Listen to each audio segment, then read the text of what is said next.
Stacy, when are we going to that Italian place in front of the station you mentioned yesterday? Is your daughter-in-law going to drop you off and pick you up? Must be nice, huh? My daughter-in-law could never do that. Ugh, she's totally useless. She leaves dirty dishes piled high in the sink, forgets to take out the trash, and wouldn't even know where the cleaning supplies are kept. Maggie, did you mean to send this to someone else? Because, well, that doesn't sound very kind. Huh? What are you saying, Stacy? Oh, I'm so sorry. I meant to send that to a friend. My mistake. No worries. Sorry, I eavesdropped. I wish I could at least pick you up and drop you off, help out in some way. It's fine. Don't worry about it. You have a very nice face. That alone makes you worth it, right? I don't think so. I want to help you and Maurice. It breaks my heart to see him struggling so much. But it's impossible, right? You can't help me with legs like that. Oh, poor you. So young and yet living life in a wheelchair. You can't even enjoy fashion. If I were you, I wouldn't be able to live with it. You must spend all day in sweats, right? Forget about cute shoes or those high-waisted jeans everyone's wearing. I'm so sorry if my words make you sad. Yeah, but I can still wear clothes while sitting. And trust me, I have a fabulous shoe collection that doesn't require high heels. Well, even more than that, your biggest problem as a daughter-in-law is that you can't do house chores that well. It's been a real pain recently, having to clean up after you when you don't do things properly. Spilled spaghetti sauce on the new rug yesterday, didn't you? How do you feel about that? Do you think you could at least apologize properly? Yes, I'm terribly sorry for the inconvenience. But let me tell you, I can cook and clean just fine. And for your information, I even managed to clean the bathroom somehow, despite the fact that the cleaning supplies seem to be hiding from me. Somehow? You suck at drying it. You can't even clean up the water stain. You shouldn't do it like that. You're letting the machine clean the floors, aren't you? It's like you're not even trying. Well, that's what Maurice bought it for. So I'm really grateful that we have it around. It helps me feel a bit more independent. I can never get used to that thing. But even so, cleaning is also a chance to collect one's thoughts, isn't it? In other words, you leave everything, including your own thinking, up to other people. I really hate that kind of attitude. It's like you've given up. I'm sorry. That isn't my intention. I just find some tasks more challenging than others. Why would Maurice want such a defective product like you? If he wanted to satisfy his desire to protect someone, he should have just gotten a pet. You better show more appreciation for him. Because usually someone like you would be living alone until they died. And by the way, stop getting all quiet whenever I correct you. It feels like you're making fun of me. Sorry, but I'm not sure what I should say. I've been thinking about it. It's hard to find the right words when I feel so overwhelmed. I understand. Thank you for taking the time to teach me. See? That's what people would usually say. You don't have enough gratitude. Since we're all living together, from now on, I'll teach you these things properly. If you don't like it, then leave. Sound good? Yes, I understand. I'll try to do better and be more appreciative. Thank you for your patience. Hey, Stacy, I'm off work. I'm coming home now. The traffic is a nightmare, but I'm pushing through it just to see you. It feels like it's been ages since we've had a proper night together. Oh, great to hear it. You seem busy lately. It's like the office has become your second home, and dinner dates have turned into canceled calls. Is everything all right here? I know, and to think getting home early was one of the reasons I joined this company. But anyway, I've got to work hard right now. The project is reaching a critical phase and I need to give it my all. It feels like the future of this company rests on my shoulders. You seem happier than usual. Like there's a new spark in your eyes, a lightness in your voice I haven't heard in a while. Is it just the work, or is there more to it? Can you tell? I'm finally enjoying my job these days. It's challenging, yes, but also incredibly rewarding. I feel like I'm finally starting to understand the bigger picture, like all the pieces are falling into place. It's a welcome change from feeling of just going through the motions. That's really great to hear, Maurice. I'm always rooting for you. Your success is my joy, even if it means late nights and missed dinners for a while. Thanks, Stacy. By the way, how are you doing? I hope the day hasn't been too overwhelming. Have you managed to get some rest and some time for yourself? With what? The house? The chores? Or the silent battles we don't talk about? Especially with Mom around lately. Huh? What are you talking about? With my mom? Is she nagging you about this and that again? I know she can be a force of nature with her opinions on everything. No, not exactly nagging. Just the usual reminders and her way of showing care, I guess, in her own way. But it can be a bit much sometimes. Really? That's good if that's the case. Because she can be pretty picky when it comes to keeping up her appearances. If she does nag you about anything, tell me right away. I'll be your knight in shining armor, ready to take on a dragon of a mother-in-law. I'm fine. Besides, discussing the wife in the wheelchair is definitely not a pleasant topic for either of us. I understand how she feels. The guilt, the protectiveness. It's a difficult dance we do, isn't it? That doesn't matter. You're not a wife in a wheelchair, you know. You're just you, Stacy. Believe me, you're the kindest person I've ever met with the biggest heart. And definitely the best wife a guy could ask for. You're my rock, Stacy. You give me too much credit, but thanks. Thanks to you, I'm happy every day. Your love is the sunshine that breaks through the clouds, even on the toughest days. Not as happy as me. Also, if you want to work on something, a project of your own, or you want to start a new hobby, just let me know. I'll do everything I can to help. Your dreams are my dreams too. Thanks, Maurice. But for now, I think I'll start by tackling the house chores properly. If I'm going to start something new, I think I'll start from there. It's important for me to contribute to our home, to make it a haven for both of us. I see. Then that sounds good.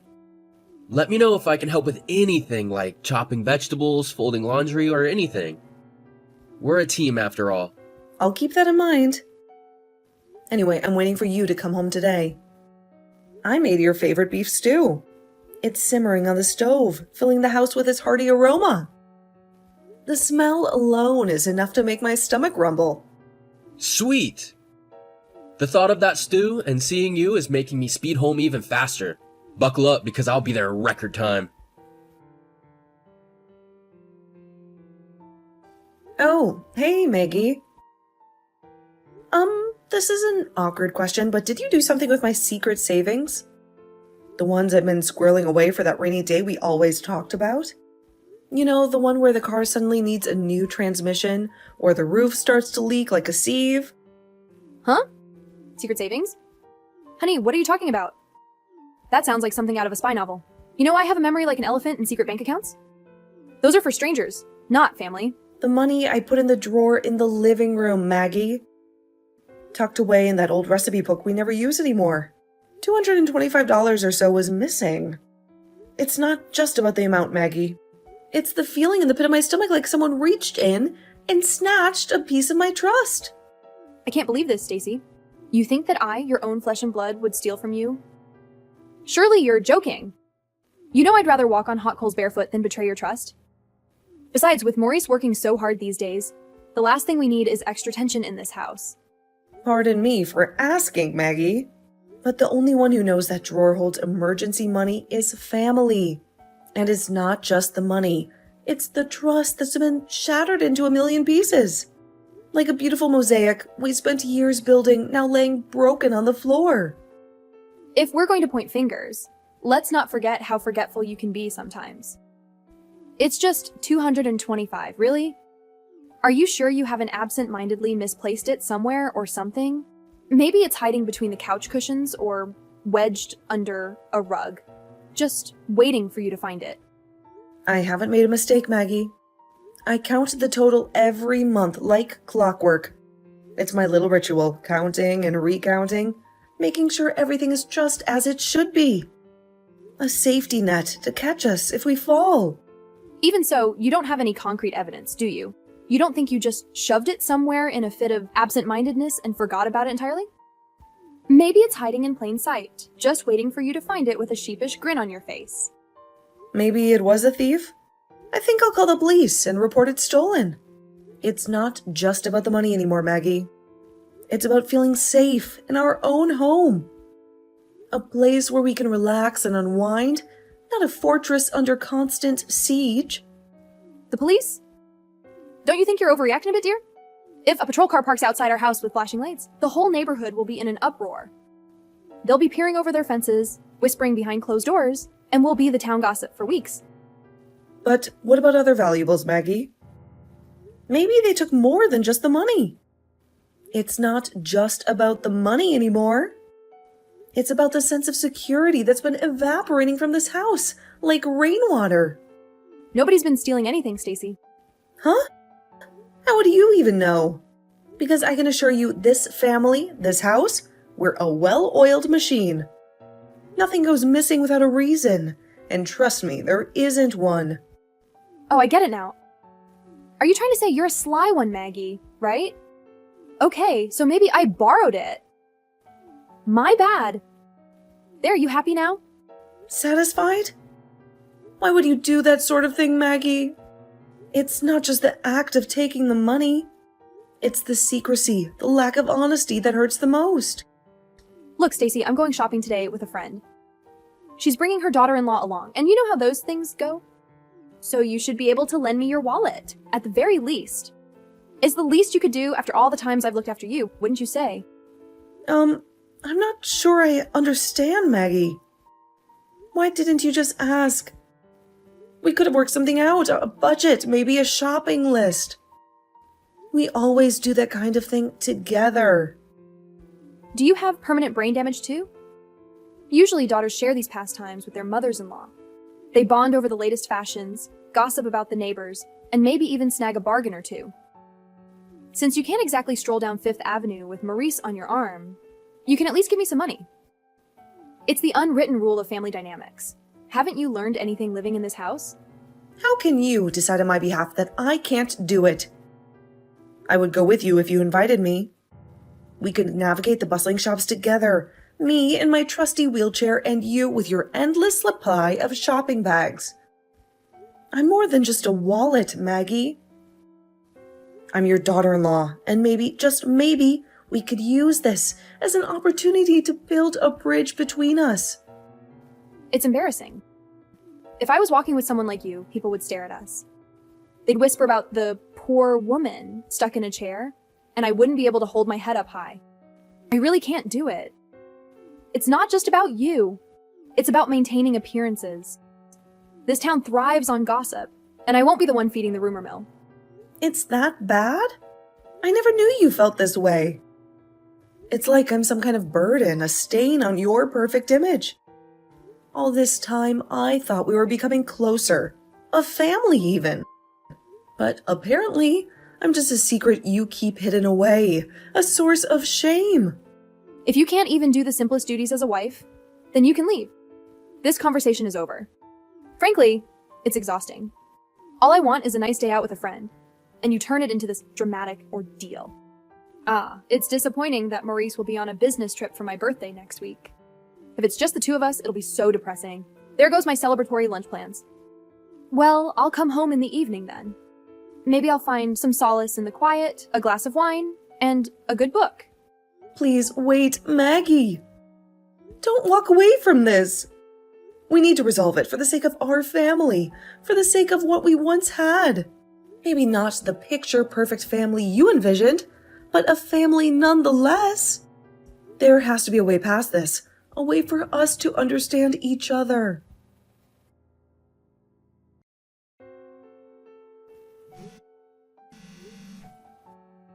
Maggie, there's a fire! A blazing inferno is engulfing everything! I can hear the roar of the flames like a hungry beast devouring everything in its path. What? A fire? OMG. Are you okay? Jesus, my heart's pounding in my chest like a drum solo, and my hands are shaking so badly I can barely hold the phone. Where are you? Oh my god, the fire! It's coming from the house next door. The flames are leaping out of control, reaching out like fiery claws, trying to grab everything within reach. Please help me, Maggie. The playwheel of my chair is jammed in the door. It's like it's alive, fighting back against my desperate attempts to escape. I can't get out. Maggie, I'm scared. Please help me. Maurice, you heard about the fire, right? I'm so sorry that I couldn't help. My hands were shaking so badly, I could barely dial the fire department. And then Stacy. The thought of her trapped in that inferno.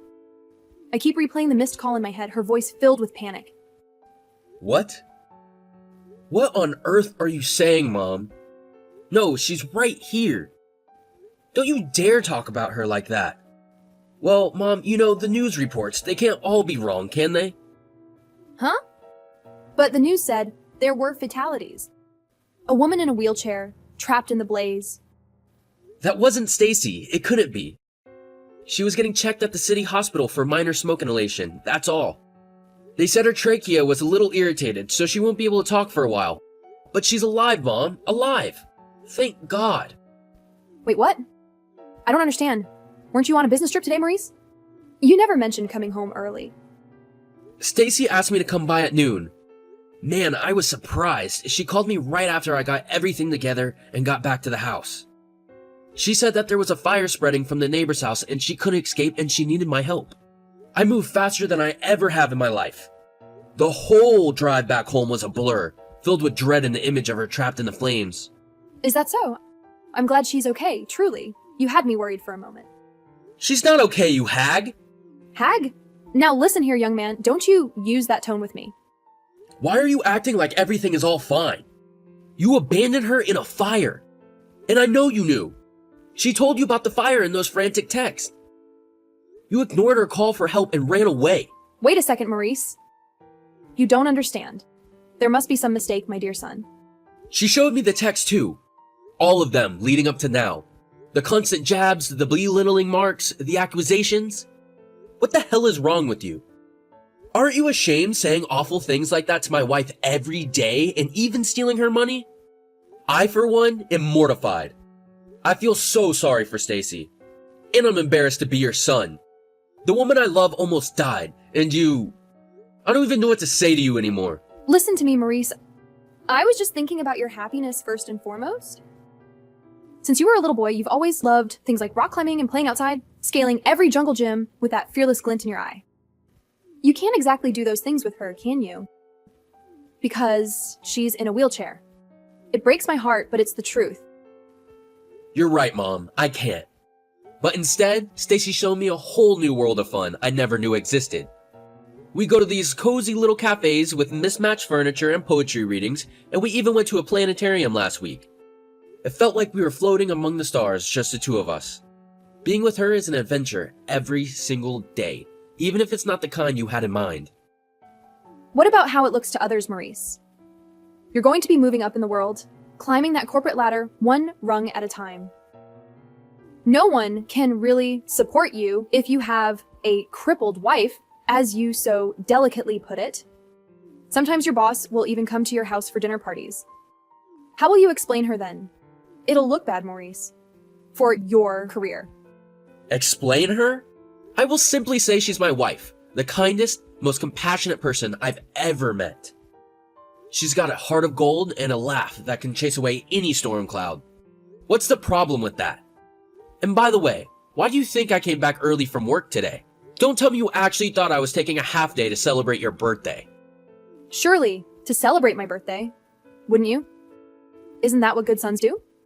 Most men my age aren't exactly taking half days off to celebrate their mother's birthday.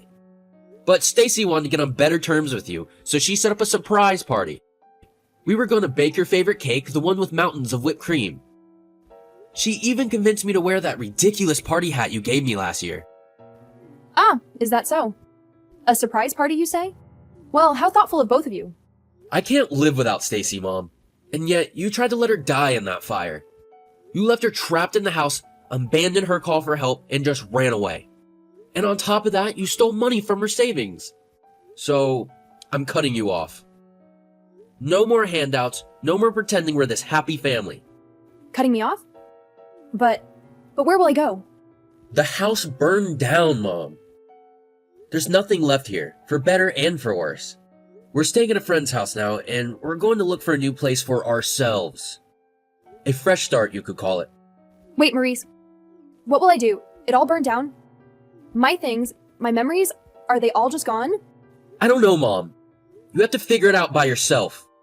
Someone as thick-skinned as you should be able to get by without even a house. It doesn't concern me or Stacy any longer. Oh, wait, Maurice, please. Let's talk together one more time. All three of us. Look, if we do it now, it won't be too late. Please celebrate my birthday with me. Maybe then we can start over. Celebrate some stranger's birthday? On top of that, a person who tried to kill my wife? The audacity is astounding. Fine, then please tell Stacy. Tell her I'm sorry. Tell her I apologize and to please not leave me alone. Please, Maurice, I can't be alone. I told her your phone's touchscreen isn't working, so she'll write you a message from mine. Here, have a look. Maggie, you said if Maurice wanted to satisfy his desire to protect someone, he should have just gotten a pet. Remember? I think you were onto something. Really? Why? We've decided we'd be better off getting a goldfish than helping you out right now. Because at least a pet might help us out in an emergency by, alerting the fire department or something.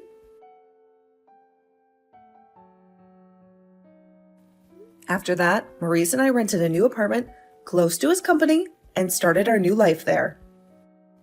I heard that Maggie, her relatives dwindling, had no choice but to go to her sister's house. Her sister lives on a farm in the countryside, and I heard she has Maggie working all day, doing the farm work she used to make fun of. She messaged Maurice one more time, saying that she would die if she had to work in a place like that, but he left her on red. Now I can laugh about it, but the fear of that day hasn't quite disappeared. But recently, I've thought that maybe I'm glad it happened because of what it resulted in.